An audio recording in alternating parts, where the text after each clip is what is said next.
ဒုံမောင်းလေးစိမ်းမှာမူဖို့ဘယ်လိုထောက်ရမလဲဆိုတာမသိသေးတဲ့သူတွေအတွက်ကျွန်တော် review လေးလုပ်ပေးပါမယ်ကျွန်တော်လည်းဒီလိုလိုက်ကြည့်ပေးပါခင်ဗျာဒုံမောင်းလေးစိမ်းမှာ verify ထုတ်မယ်ဆိုရင်ကျွန်တော်တို့ပထမဆုံး immigration မပြတ်ခင်လေစိတ်ထဲမှာရှိတဲ့ verify counter မှာတွားပြီးတော့ဝယ်ထားတဲ့ verify voucher တွေကိုပြပြီးတော့စစ်ခံမှာဖြစ်ပါတယ် verify ထုတ်ဖို့အတွက်ဆိုရင်ဈေးစဝယ်တွေကဝယ်တဲ့ဆိုင်မှာထုတ်မဲ့သူရဲ့ passport ပြပြီးတော့တခါတည်း verify voucher ထုတ်ခဲ့ရမှာဖြစ်ပါတယ်ဒီတိုင်းဈေးဝယ်ထားတဲ့ဆက်လက်ကြီးပဲဆိုလို့ရှိရင်ဒီစိတ်မှာ verify ထုတ်လို့မရပါဘူးခင်ဗျာ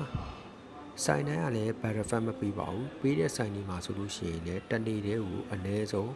ဘတ်2000ဘူးဝယ်မှ verify voucher ထုတ်ပေးပါတယ် verify ထုတ်တဲ့အခါမှာထုတ်တဲ့သူရဲ့ passport နဲ့ voucher ထဲမှာပါတဲ့ passport နံပါတ်2မှာထုတ်လို့ရပါမယ် officer ကနေတုံးထုပေးလိုက်တဲ့ voucher တွေကိုကျွန်တော်တို့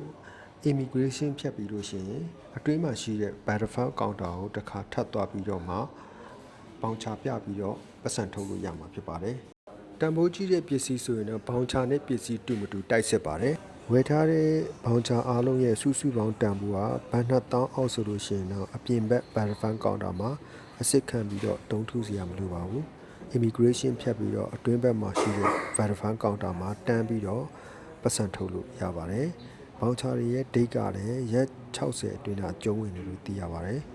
ကျွန်တော်ကဒီမှာနေတာကြာပြီဆိုတော့တချို့ကလည်းထုတ်လို့မရအောင်လို့ပြောပါတယ်ဒါပေမဲ့ကျွန်တော်ဒီတစ်လအတွင်းမှာဝယ်ထားတဲ့ voucher တွေကိုတော့